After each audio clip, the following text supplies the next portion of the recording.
I want you to tell our audience your background again because it's really I like it a lot.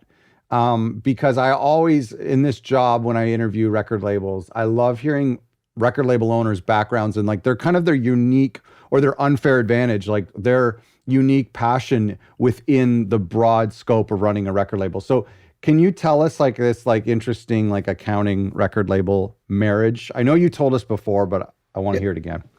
Yeah, totally. I mean, software companies are obsessed with like trying to find this unfair advantage, which always drove me crazy as like language to be using. But in our particular case, it's just a case of like we needed this product. We really Yeah. needed this at our label. I ran this record label called Infinite Best for many years in New York, and signed a lot of great bands and had some records, and just right when streaming came around and took off in 2010, and suddenly my like spreadsheets that I was using to get royalties done were not working anymore. They were literally breaking, couldn't handle the streams. And meanwhile, I had this artist on my label, this band called Mr. Twin Sister, and the keyboard player in the band, one of the songwriters, this guy Dev Gupta, who's an incredible software developer, programmer in his sort of day job. I just wanted a way to get royalties done in a proper software and make it transparent so that the artists could see everything I could see once has been published to them. Like I just wanted a way to do it where it's like I'm not shady. I'm not trying to like scam anyone or take anyone's money here. I just want to show you everything. And it's really, really hard to do that in spreadsheets. And we looked around for like what software existed. We were kind of shocked at the state of the market. Everything's super expensive, built for major labels, like built for massive companies with complicated royalty, Sure. old deals, and nothing for profit share, nothing for small, like to mid-sized labels like ours. And yeah, it just seemed like a real opportunity. So we eventually, like 4 years later, started Infinite Catalog as like the software. After I'd been doing royalties on the side for other record labels, Hmm. no pun intended, No problem.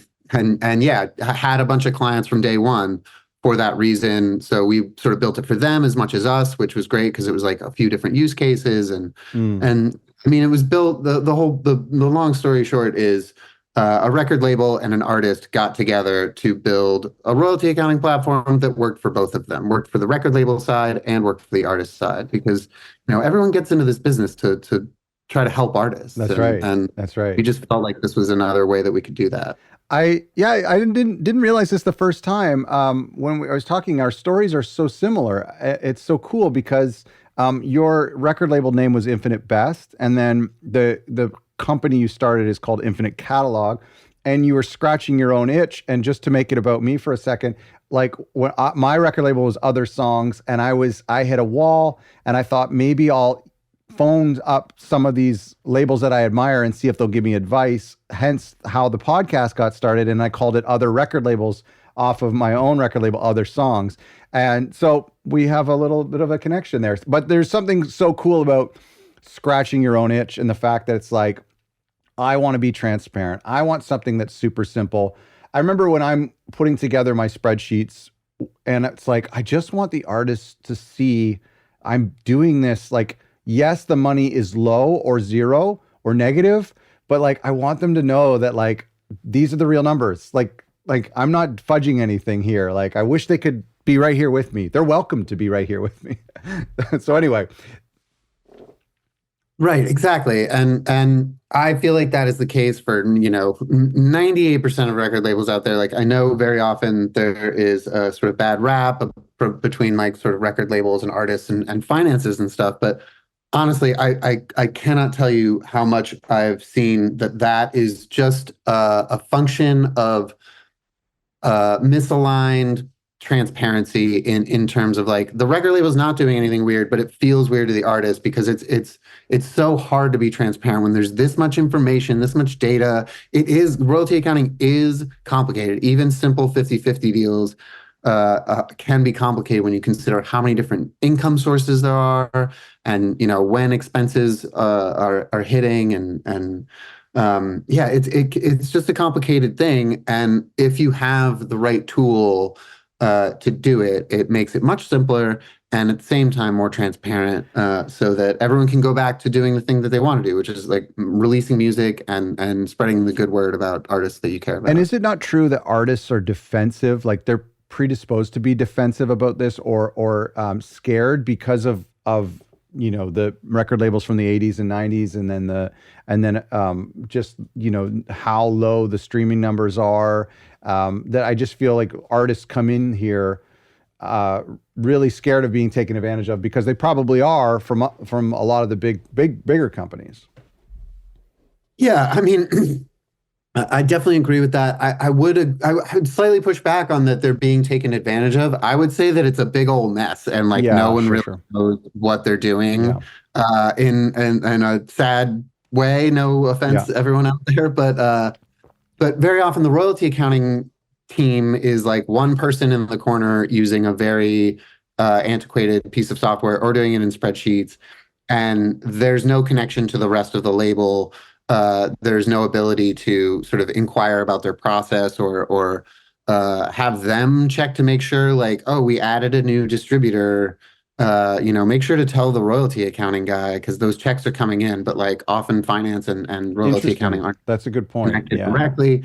Like they're two separate processes. That's another big thing, is that royalty accounting and like regular business accounting, no matter what kind of business you're running, they're separate things, and they have to be treated separately and tackled separately, even though they do overlap. Right. Um, Right. and very often people are trying to sort of cram royalties into their bookkeeping or skip bookkeeping and do royalty accounting, which you can do actually. I mean, I barely do bookkeeping, but I think we touched on that a little bit, because that is a little bit of a confusing part. There are some overlaps, and then there's some, yeah, I understand that. I want to ask you, before we dig into the meat and potatoes of today's chat about royalties, I want to know if I can ask you to define royalty accounting, define royalties, royalty accounting, this whole thing. Give us an elevator pitch, or maybe my son doesn't want to take the elevator lately. He's a bit scared of it, so we've been taking the stairs. So give me a stairs, 2 flights of stairs pitch. What is royalty accounting?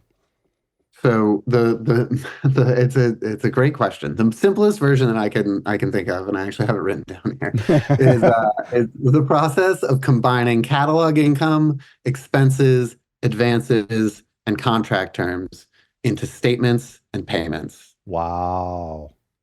Wow, that's very nice. That's very like a X plus Y equals Z. That's very easy to Yeah, understand.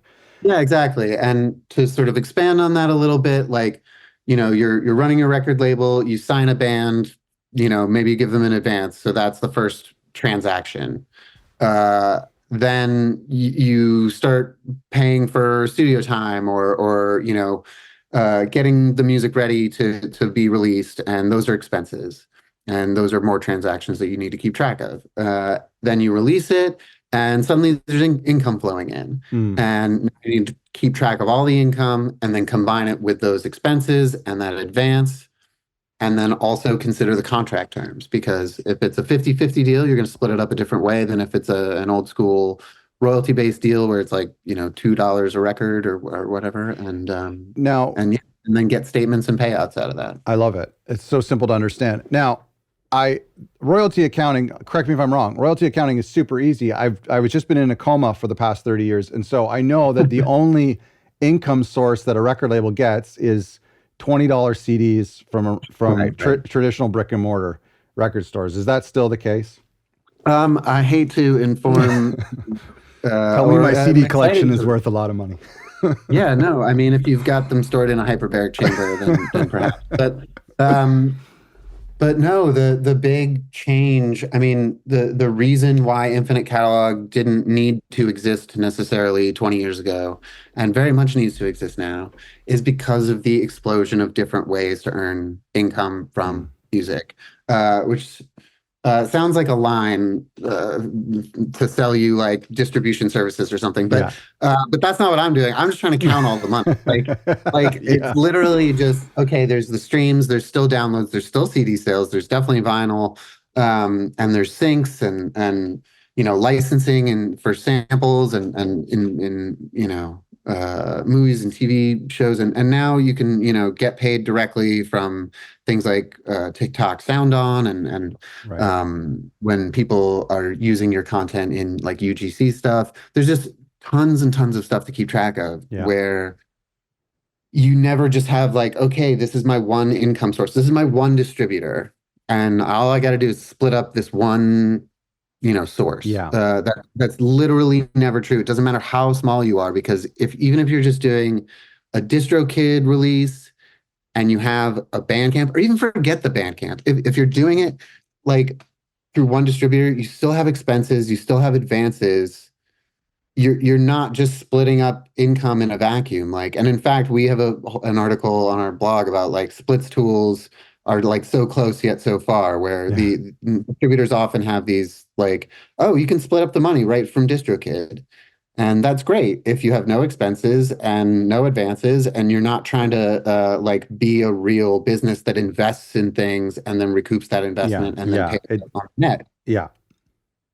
And they actually end up getting you in more trouble than if you did nothing. Because if you do nothing, you can at least then do a big chunk of royalty accounting in one shot. Right. If you've paid people already, The money's gone. Yeah. Yeah. That's weird. Yeah. So it's gotten a lot harder. And within the number of sources and just in the data, like even if you were just talking about streaming, like every stream is a transaction, and every transaction needs to be in the royalty accounting, which sounds kind of daunting, but it doesn't have to be. And I mean, it sounds daunting, but it's also one of the beautiful things about being an entrepreneur and being an artist in today's economy is that back when we were kids, if you didn't have a CD in the mall record store, then you didn't make money as an artist, like period. Now there are all these revenue sources. So there are ways, and yes, the revenue sources are often very little, but having 1,000 revenue sources, and that's not like, maybe it's a little exaggerating, but it certainly can be more than 100.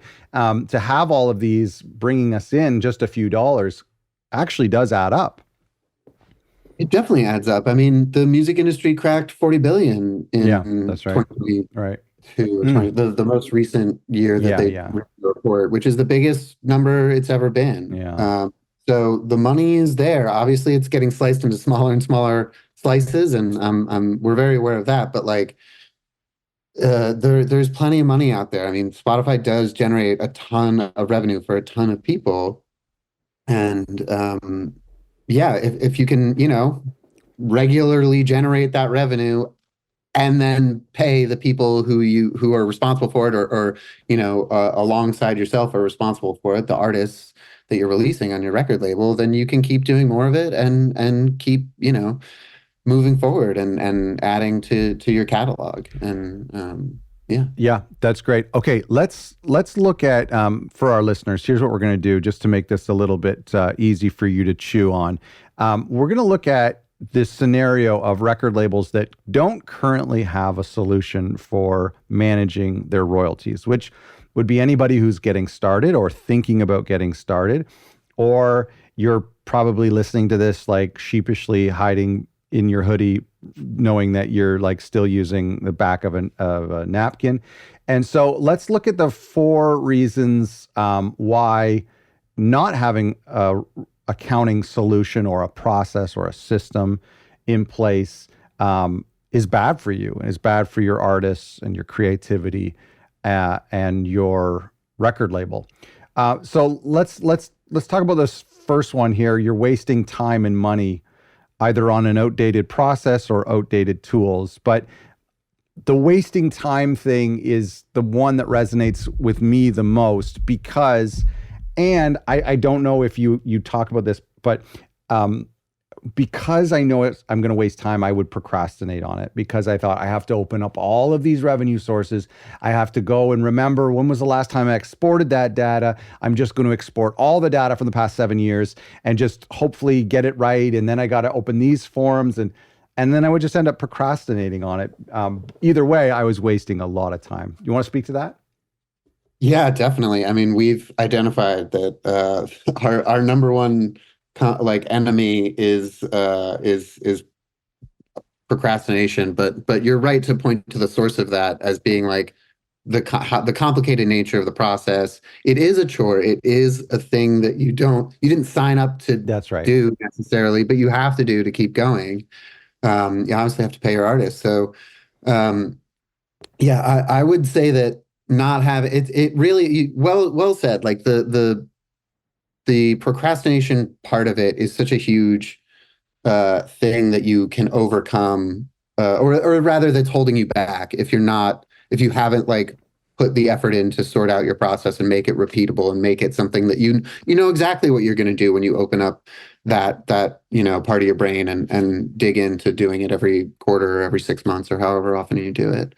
Um, and yeah, that's before even getting into the idea that, you know, opening up 50 spreadsheets and then trying to copy paste stuff from one to the other, which is how I did it for many years, how tons and tons of people do it out there. And there's no shame in that, but it's not a system and it's not really a repeatable process. You know, formats change, templates get lost, templates need to be updated. Like it just becomes uh, it becomes a bigger challenge because you're making it more complex than it needs to be by not like doing the groundwork in the beginning.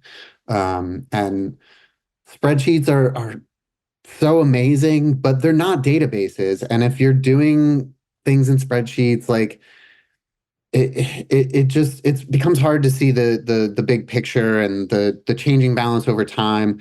And you as the person putting those spreadsheets together, like if you know that you're getting further and further away from like the 100% true every penny accounted for in exactly the right way, like every currency conversion done exactly to the right decimal point, like the further and further away you get from that, the more you're going to procrastinate because you're like, oh, I got to do that chore that I don't want to do, and then I'm going to do wrong, or I'm going to do in a way that You're absolutely right, and it's actually how people get into serious money issues, not just record label owners, but is when it's like, okay, now when you add the interest, now you add the shame, now when you add the all of this on top, I'd rather just forget that it ever. So talk to me then about stressing about how much you owe. That's the big thing. And we talk about this. It's not my quote, somebody else's, but we talk about this all the time. What gets measured gets managed.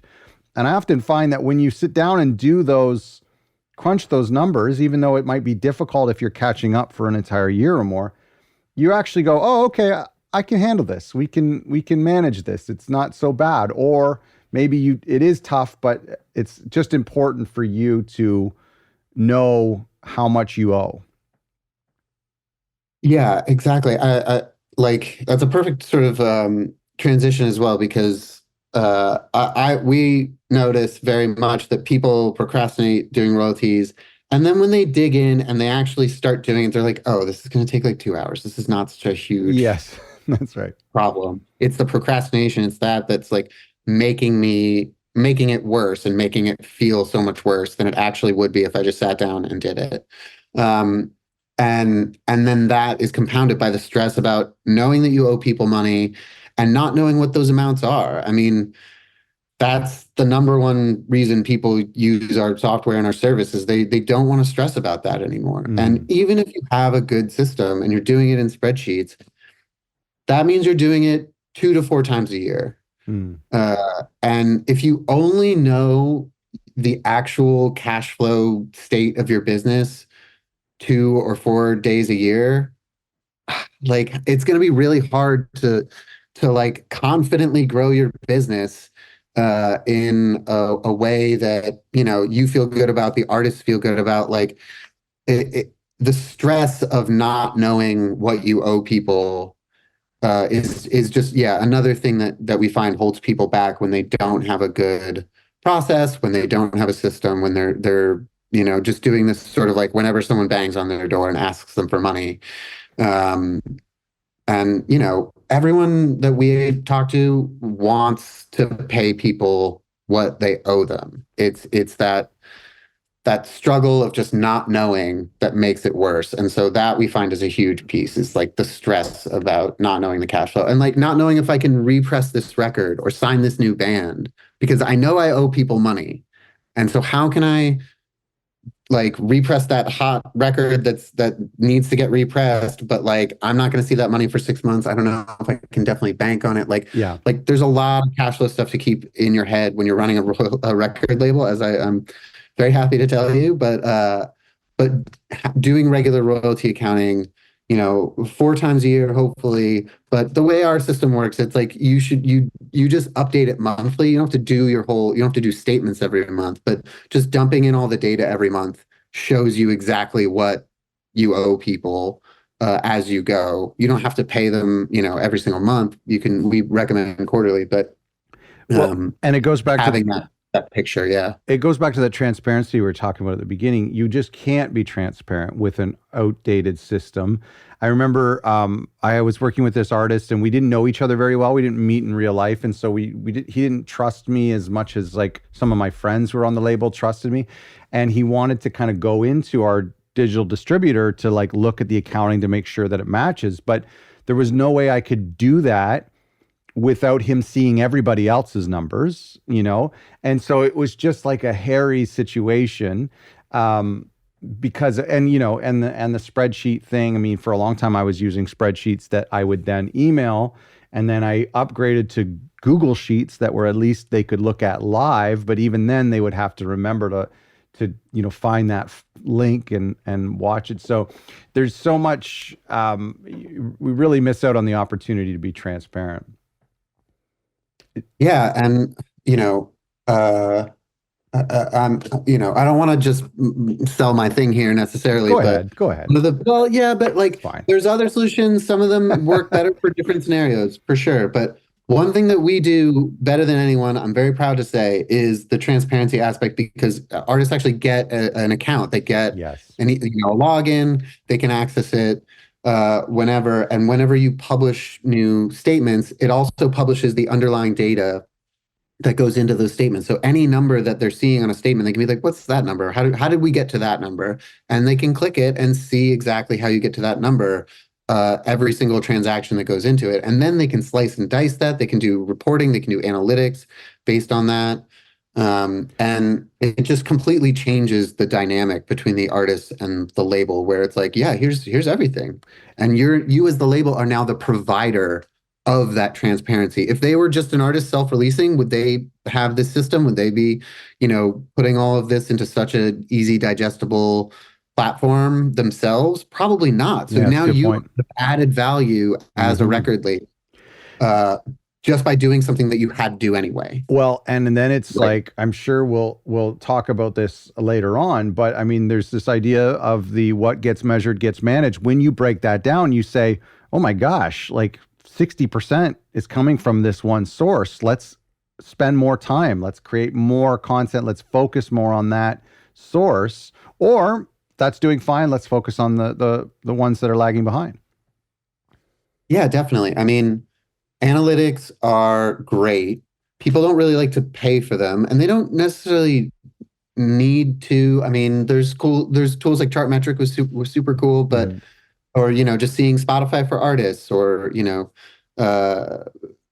portals like that you can see, or like a single distributors portal. But it's very hard to see the whole picture, and it's very hard to see like, okay, great, we got X thousand streams last month, but like how much money? Because that's the thing that matters. Like, you don't pay your manufacturing bills in streams, you pay them in dollars. So which were they worth is a very important part. And yes, royalty data is typically on a like 2 to 6 month lag from like when the transaction occurred to when you're sharing it with the artist. But it's still relatively fresh, and it's arguably much more important data. So you're sacrificing a little bit of the temporal relevancy for the like actual relevancy of looking at dollars and cents and like what's working and what's not and what you can double down on or move on from, like you're saying.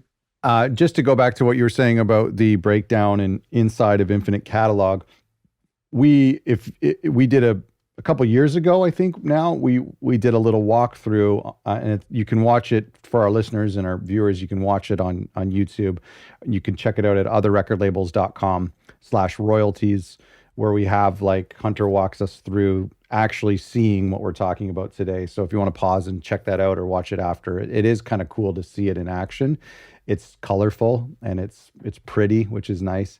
The issue with, I also want to say too, I want to step out and this is coming from me. I won't make it come from you, but I feel like there's probably a lot of people, I feel like attacked a little bit in this episode because I've made a lot of mistakes and I still need to crunch some numbers for other people. And oftentimes when I hear a story where a label's been put on blast for not paying their artist or something, a part of me kind of empathizes with the label owner because they could be a horrible person, but at the same time, it could be someone like me who just liked making music with friends and wanted to start a record label because they thought that was the thing they should do, and then realized it comes with this responsibility. And so I often feel like, oh, that's probably just a procrastinator like me. You know what I mean? Anyway. Yeah, absolutely. Honestly, we make it a really big thing here that we are not the royalty police. We are non-judgmental. We are you, Scott. If I told you that my royalties as the head of a royalty accounting software and service company are on time every single time, I would be lying because they're not. Yeah. Because it's the same thing, but also I always get obsessive about my own, when I do my own royalties, I'm like, oh, we should build this feature. We should do this thing. Right. And it slows me down incredibly now. Yeah. But that's not the point. The point is like, it's understandable to fall behind on this thing in the same way that people, fall behind on their taxes. It's not that they're like trying to scam anybody. It's that it got overcomplicated and they weren't sure how to do it. And then they started procrastinating and there's shame about the procrastination. Like, this is very normal human behavior. It doesn't make anyone a bad person. It just means that you need to like be real about the situation and take some concrete steps to change it. And yeah, we're very lucky that anybody who comes to us and checks out our software or wants to ask us about service, they're on the level. Even if they're 4 years behind, they're coming to us because they want to fix it. That's right. And we want to help them. We're not going to make it worse. If you're listening to this episode, you should pat yourself on the back because this is a step in the right direction. Yeah, literally. Yeah. If you're listening to this, like, okay, this might be me. And I could probably use the help or just like need a better system. Like you're already taking that step and feel good about that and maybe try to take the next step of like putting something in place. The third reason why trying to manage things on your own is not a great idea. I mean, I imagine there's maybe 1% of the people out there who really get off on spreadsheets, and on the first of the month, whether it's a holiday or a Christmas day or whatever, they're there crunching the numbers and God bless them. But for the most of us, like, even if you are committing to a quarterly thing or semi-annual, you're probably going to be late. Maybe you're early sometimes. If you're trying to do it monthly, that's just really hard to sustain. Most of us just can't sustain that type of schedule. Yeah, I mean, this third point was just that it's more of a telltale sign that like something is wrong, which is that your statements are regularly late, your artists are confused about them, or you suspect they might be inaccurate, or that there are things that like maybe I'm not sure what the exchange rate should have been for this number. I got paid in pounds. I don't know how to break up the streams according to the dollars that I need to include in my statements, so I'm using this number. Like, things can compound, and statements being late is just sort of a telltale sign of a process that could use improvement. And uh, but even more than that is just that dread of like, okay, the calendar turned over to January 1st, which means of the way a lot of labels do it is they in their contracts they give themselves, 3 months to get the statements for, say, the second half of 2023 out the door. Yeah. So that means they have between January and March. So whenever during January, the first week or a few weeks in, they remember like, man, I gotta do royalties. No, Yeah. there's that part, and then there's weeks of procrastinating, and then like furious getting things done right at the end, trying to remember how you did it last time. Like if you're only doing it twice a year, it's like that over and over and over, I which is like why I think I like you said at the beginning of this, you said that statements are regularly late, which is like seems like an oxymoron. Like you it sounds like you're being very consistent with being late. yeah, and just a telltale sign of a process that needs improvement. And How does it, if yeah. you are running like kind of I don't know what the right adjective, but if you're running a system that is not very professional looking, uh, like how does the artist perceive that? Like what's their opinion of signing to a record label that has like kind of a archaic spreadsheet system that they get paid or they get notified every once in a while? Yeah, I mean, this is such a big piece of it is thinking about how is the artist receiving this statement, or how's the manager receiving this statement? What do they think about when they see this statement in relation to your label? Mm-hmm. Um, and I got to tell you, Scott, in this in this area, this is something that we've all, as an industry, contributed to. In that 99% of artists or managers who receive a statement, or business managers who receive a statement from a label, do some version of, they look at it and then they go, okay, I guess, whatever. I don't know. All right. Even if it's like a big number, because if it's a nice big number, you're still wondering like, well, is that everything? Could there be a lot more out there? Right. No one ever feels confident when they're getting sort of an old school a spreadsheet statement that is like someone just built this, or even a PDF, which is a very common statement delivery tool as well, where people are like, okay, cool, here's some numbers on a page that I can't check or look into, and I don't want to like ask about because then I'll seem like I don't trust you. But honestly, I just don't trust these numbers. Like it's so there's all Yeah. these streams. Like, you really counted all these streams? Like, Yeah. and this is the number, like, are you sure about that? How can I, Yeah. and we don't want to turn artists into auditors, but we do want to make them feel better about having access to all the data. Yeah. And Yeah. if they don't, I mean, I would argue that as an industry, artists and managers have lost faith in trusting the statements, not necessarily because they distrust the label, but just because they're like, I don't think that the processes are keeping up with, the explosion of ways to earn income, or the amount of data from streaming, or whatever it Yeah. is. They kind of know that inside. And it's the newer labels, it's or the labels that fix this and use a proper software, and not just us, there's other good ones out there, but these are the labels that are changing the game and making people more like I'm going to re-sign with this label because they did this, or I'm going to sign with label A because they showed me infinite catalog. And we hear this all the time, actually, that labels who use our software show it to artists, but while they're trying to sign them, to be like, look, you're Wow. going to get access to this platform. Yeah. You're going to see all this data. You're going to get these analytics. You guys can, slice and dice it yourself, or, we can come up with reports for you that we can save. But it's if you're looking at deal A from one label and deal B from a different label, the deals are exactly the same, and even the labels are exactly the same, but one uses this software and the other one doesn't. which one are you going to sign? Like the other one's sending you like a janky spreadsheet or a PDF that you Yeah, can't do yeah, anything with.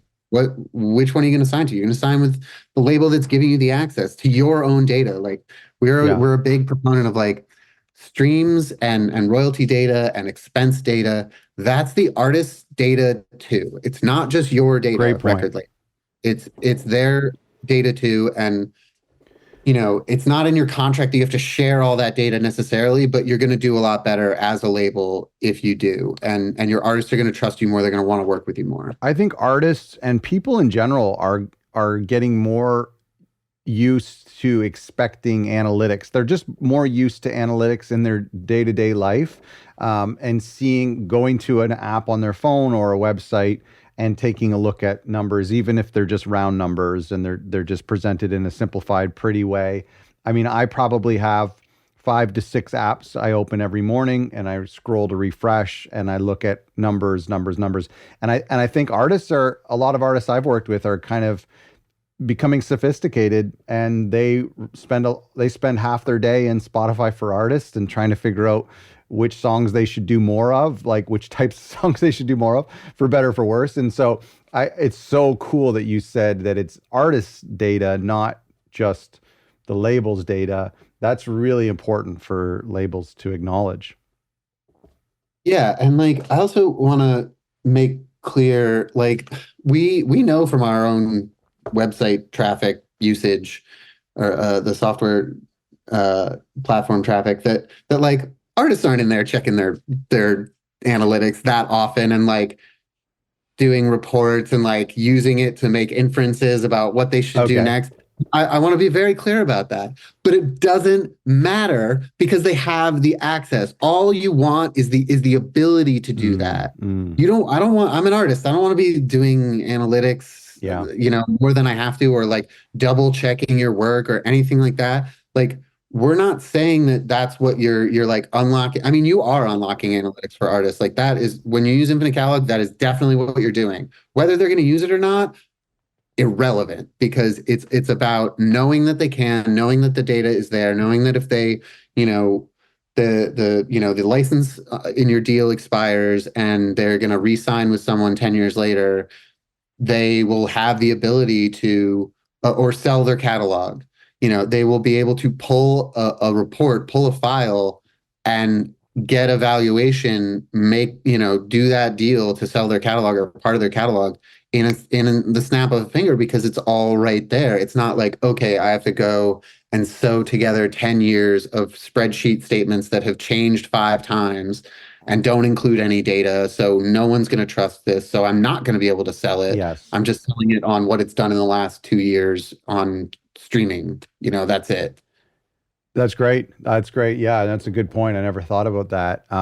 Okay, so let's like look on the other side of the door, and let's look at these same kind of issues that we talked about, and if we have a solution in place for your royalties, like you mentioned, there's a lot of different ones out there, and I know people in our community who have different solutions that they used and that they're happy with. I know a lot of people use you guys as well, Infinite Catalog. So let's say you have spent the time and you've put this solution together. Going back to our first point about the amount of time and money used to be spent on putting together these spreadsheets. This is kind of like what the economists would call opportunity costs, right? It's this stuff that now we can free up that time, and there are other things that we can do as label owners. Yeah, I mean, like we said, very few people start record labels to do royalty accounting. That's not why There you're might doing be it. You're one. doing There it. might be one or two. Maybe it was me all along. I was the Maybe secret weirdo it who was. just was Yeah. obsessed with this part of the process.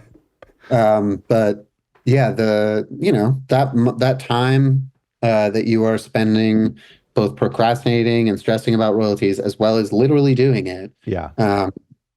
should be spent. It can not should be, but can be spent in other areas. The things you actually want to do, like helping great music get heard and helping your artists get heard, or focusing on other parts of your business that you can't just sign up for some software and cut the time in half to do. There are other things where you cannot just you know make a change and get an immediate impact. This is one area where you can. You don't need to build a whole royalty accounting software. I would welcome you to try, but we spent many years doing it and have a really good one.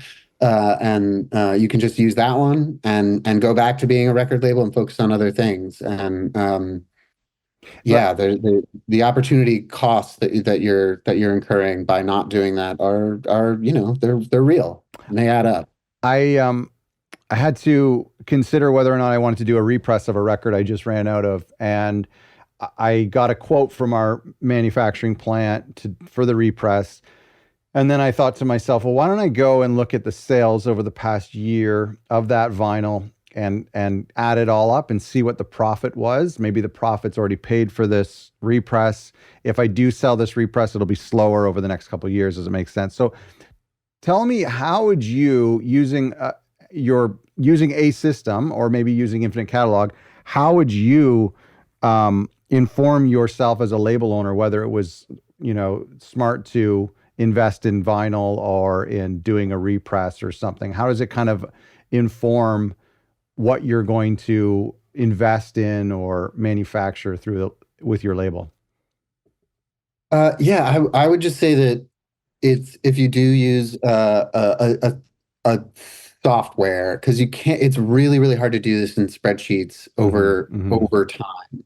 But if you use a software, seeing how much did I put into this, or how many records did we sell over the whole 5 years or 2 years or whatever period, that should just be a couple clicks, and it is an infinite catalog. If you're doing royalties and spreadsheets, it's like, okay, let me dig up some old spreadsheets, add up some numbers, like basically create a new spreadsheet rather than just like click, click, click. Okay, I'm looking right at it. And yeah, that can definitely impact what you spend your money on, when you spend your money, how much you spend it. Like release planning, in Yeah. other words. Like whether a repress is a really simple example, but even I think perhaps an even more in-depth example might be, okay, we did record one with this artist.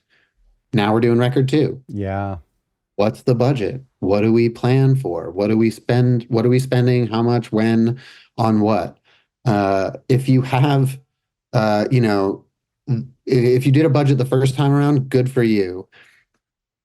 Whether or not you did one, you want to be able to look and see what actually literally happened. Right. Did we sell that many records? How many records did we sell? How many streams did we get? Yeah. How much digital, like how much digital did we generate? Like, what can we comfortably project for a second record, which is not something that record labels, in my personal experience, do a lot of, is Yeah. like numbers-based projections that are like, based on what's happening or what happened with an artist that you've already worked with. You're doing it by gut. You're doing it by the cash flow that you think you might have and that you think you can unlock for them. But doing it based on numbers is definitely a much better option. What about on the macro level? Because the repressing and doing second albums is a micro level, but having up-to-date information, ideally on a monthly basis, how can that inform your macro decisions at your record label about maybe doing some big initiative like hosting a festival or launching a product line or signing new artists? Yeah, or hiring somebody. Or hiring someone, yeah. Yeah.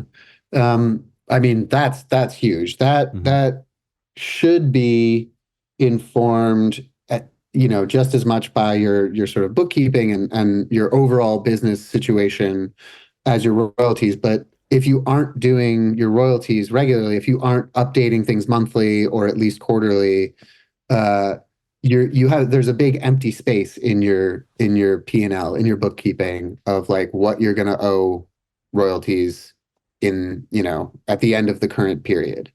And if you don't know that number, how can you plan a festival? How can you hire somebody? If you're rolling in dough and it's like, of course we can, then that's one thing. And like, good for you. But even then, I would argue it's even more incumbent upon you to understand how much is coming in and how you can maximize that moving forward in the form of like a big thing like an expense or like a festival or an ongoing thing like hiring an employee or a small thing like buying a new laptop. That's a great point. To wrap it up, I think ultimately as well, to going back to the artists, and we've touched on this so much about how when you have a really sophisticated, impressive system in place, and like you mentioned, that labels are showing this ahead of time to their artists, there's a real missing piece for record labels about managing artists' expectations, showing them, whether it's a dummy statement or another artist on your label statement anonymously or with their permission or whatever, managing their expectations, being overly transparent with them. I remember the second interview we ever did with Kill Rock Stars with Portia.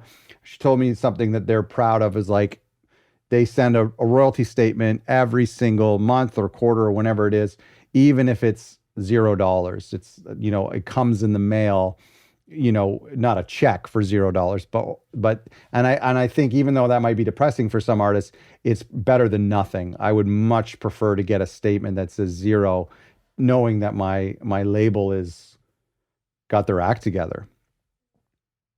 Yeah, I mean, yeah, this point goes back to the like, if you're doing this the right way, you can sign more artists and songwriters and grow your catalog more. And that is in part because artists and your collaborators, your coworkers even will trust and want to work with you more because you have your shit together, basically. Yeah. And because they've been getting regular statements from you, even if they're showing that things are in the red. It's like, okay, but if I'm the label and I want to do another record, then obviously I think something's here. And as the artist, you're like, okay, even though we're still in the red on the first record, like we see this as like a 10-year path, and like that's fine. We're excited to go into record 2. This label has been keeping us posted the whole time and been very transparent about the situation, whether or not we're owed any money at all. So like, of course, like let's go record 2. And yeah, it does. It's sort of the counterweight to the flip side of this, which is that doing it in spreadsheets can work for a while, but the more releases you do, the harder it gets. Basically, there's more pieces, and so it follows that a good process means you can sign and release more because you're not adding to this headache every 3 to 6 months. You are instead, just adding to your catalog. And the weird thing about royalty accounting is like doing royalties for 10 records versus 100 records. If you're doing it the right way, it doesn't really take that much longer. It really doesn't. That's right. That is a great life lesson. You hear that about everything, right? It takes the same amount of time to do something poorly than it does to do something well.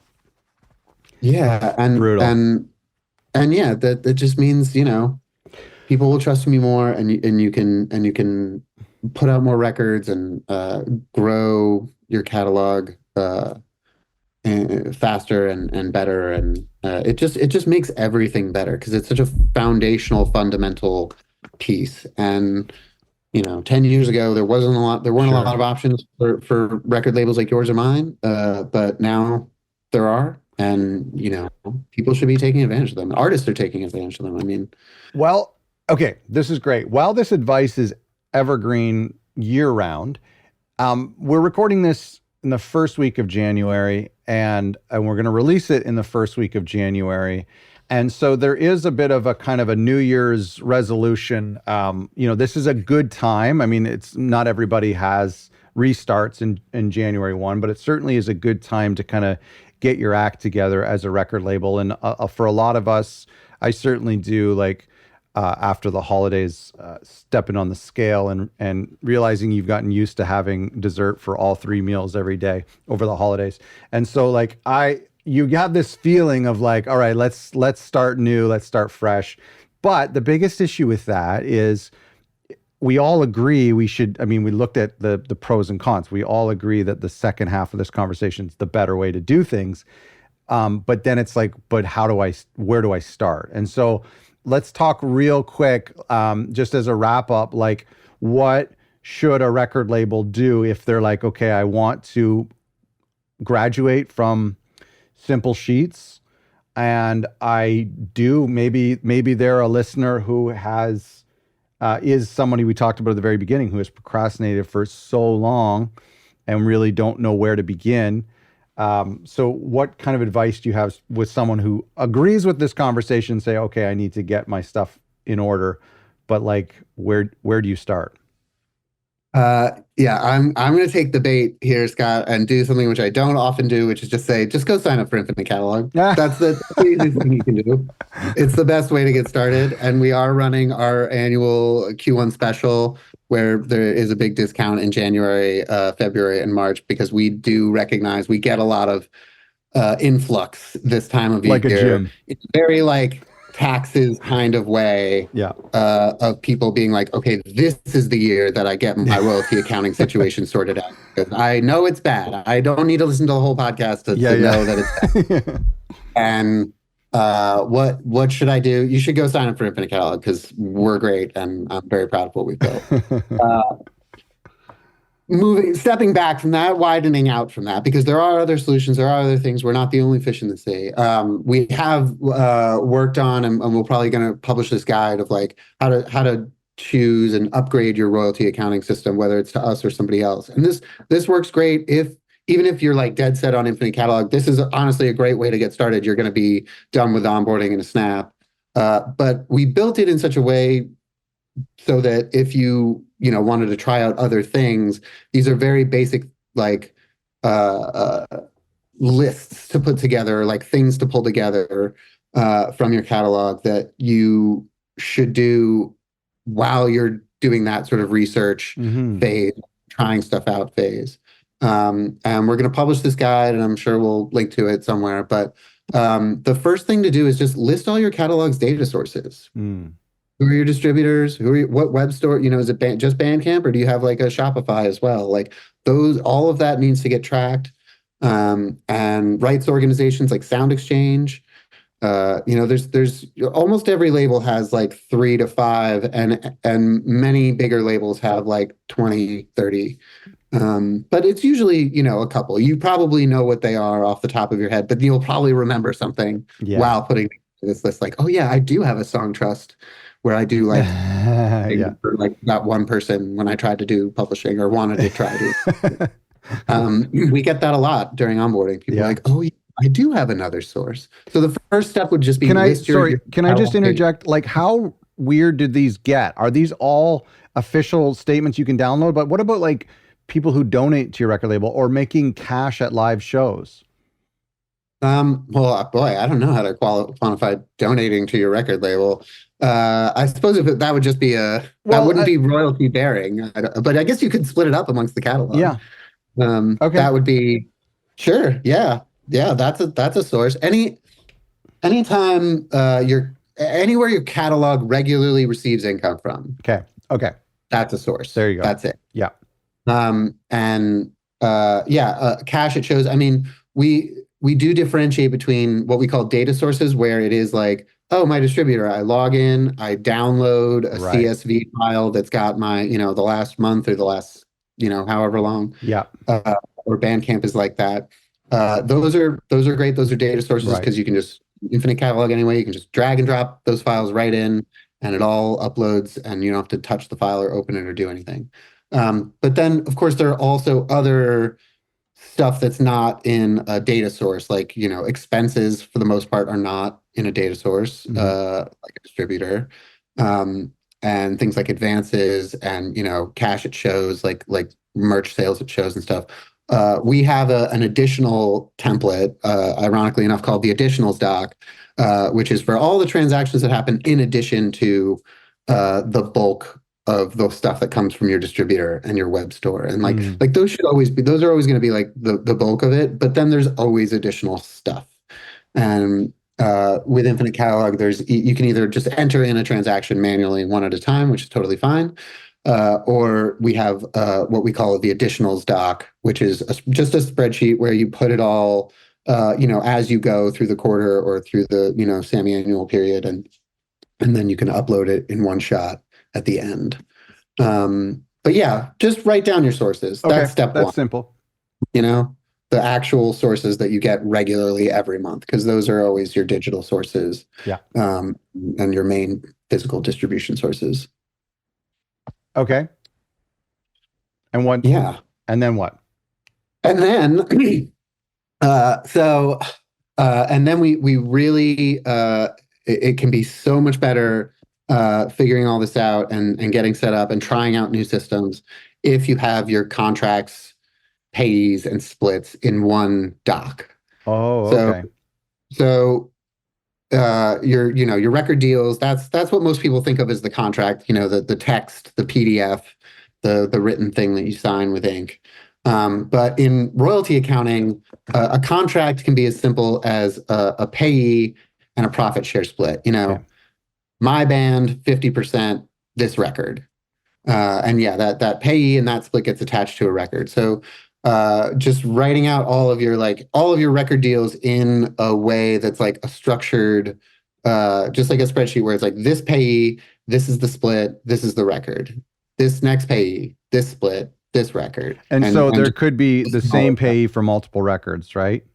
Definitely. Yeah. And then what about how often does a record label use your platform to pay a band to pay each band member individual as opposed to giving it to the band manager or like the person in charge of the whole band? Increasingly, and that is something as well that Infinite Catalog or any good system will unlock for you, which is like if you are paying the band with 4 members and you're saying, here's a check, here's the statement. Maybe it's a great statement, maybe it's Infinite Catalog, but here's $500 that it says we owe you, so here it is.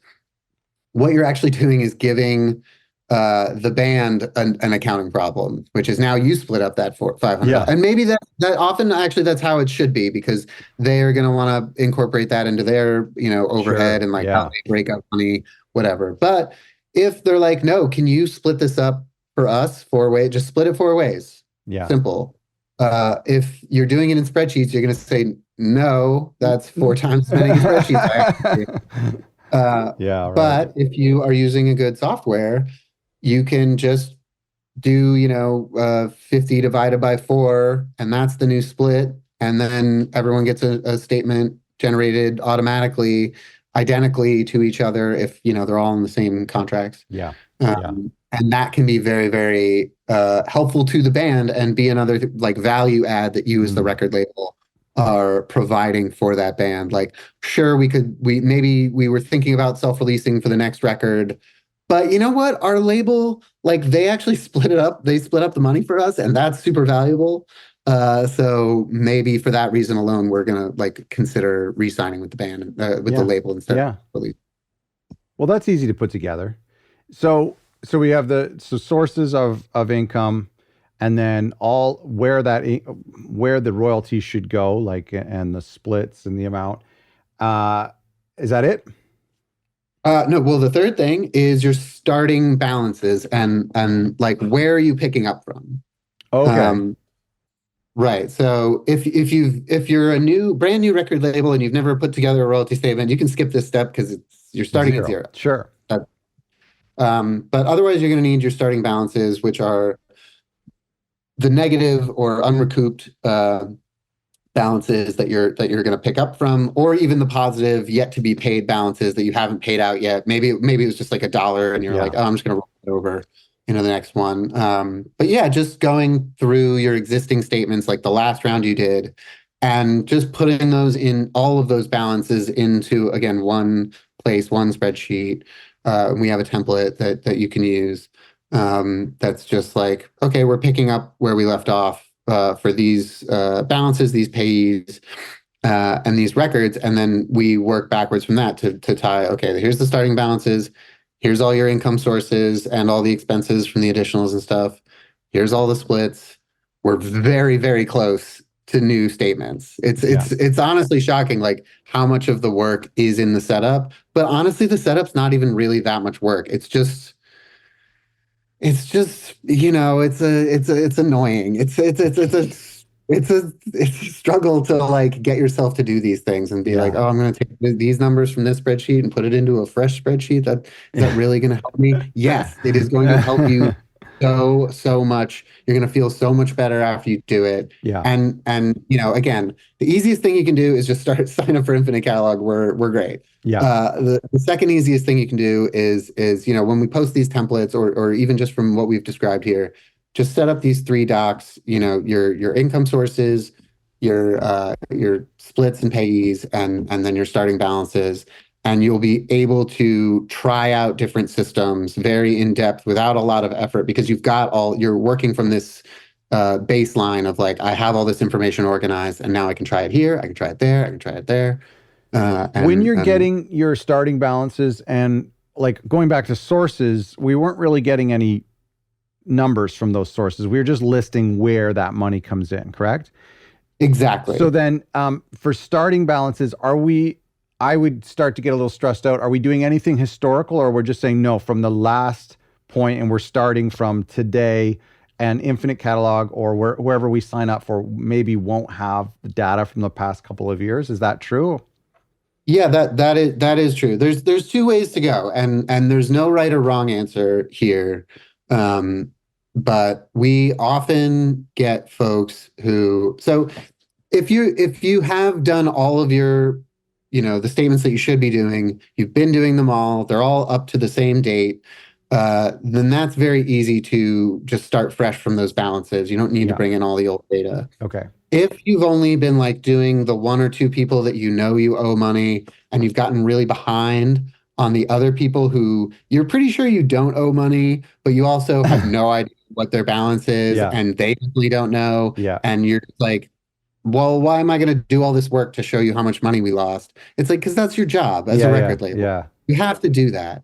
And if you do need to go back to pick up those pieces, it can be a little tricky to either carve out the people you did pay, or as we often find, the easier thing to do is just go back to the last point that you actually had everything evenly up to date, because everything's all smashed together in the Yeah. data file. Like all of your streams are next to each other, so to just pick up from, it's hard to start from different starting points. You can do it, and we can help you Sure. do it, Sure.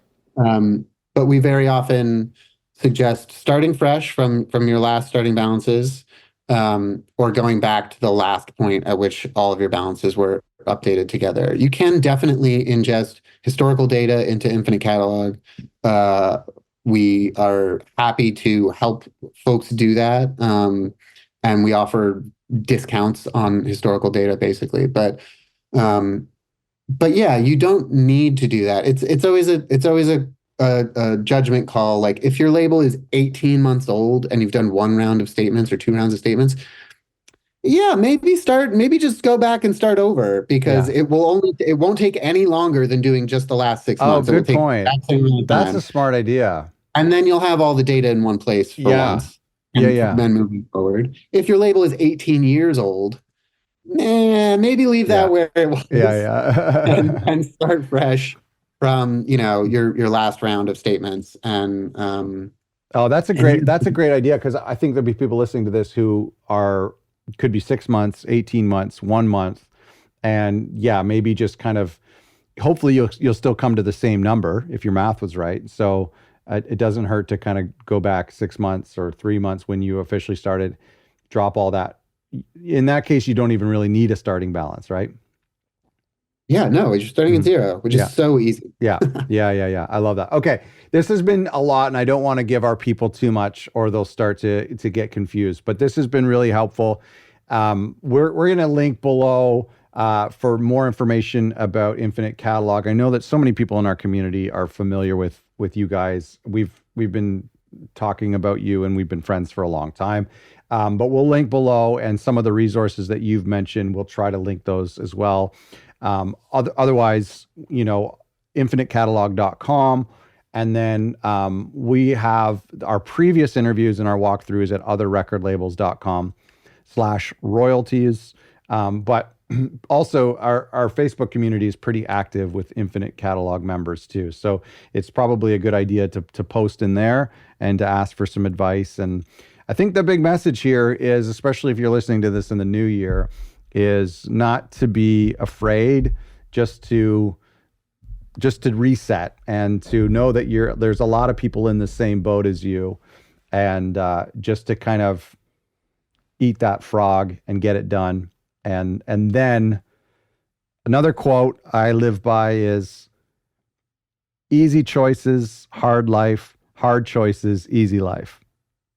Oh my God, Scott, that's my new favorite quote. Isn't it I've been great? saying that for the last 3 months. I It's love so it. true. It's so true. So wow. And it applies here so much, right? Is that It absolutely does. And that's sort of what we notice, is that like people kicking the can down the road, that's the easy choice, and it makes for a harder life. And guess what? It feels like, oh, I don't know, I'm too stressed, I can't make a choice. That is a choice. That is the easy choice. It's the easy way out. Yep. And like making the hard choice, eating the frog in your term, which Mark Twain, I think really that's Mark Twain. I think that's Mark Twain. Like if you eat a frog at the start of the day, then you know that you've done the hardest thing that you'll ever have to do that day. Yeah. That makes sorry. That sounds Let's right go to with me, the other quote. Let's go with the other quote. Let's scratch that. No, but I also just want to really underline, I mean, for your audience that has made it this far, and you know, we don't want to be overwhelming you too much with info or steps or anything. I just want to really, really underline that it will not be as hard or painful or take as long as you think it will. Yeah. Amen. That's it. It's like any clerical task or administrative task or thing that you've been putting off. It's actually not that bad. Just rip the Band-Aid, make a move, eat the do frog. something. Eat the frog. Eat the frog. Just eat the frog. and try something. And you know, you can if you do all this, if you do these steps and you read our guide and like fill out these templates and then try out a bunch of softwares, and you're like, you know what?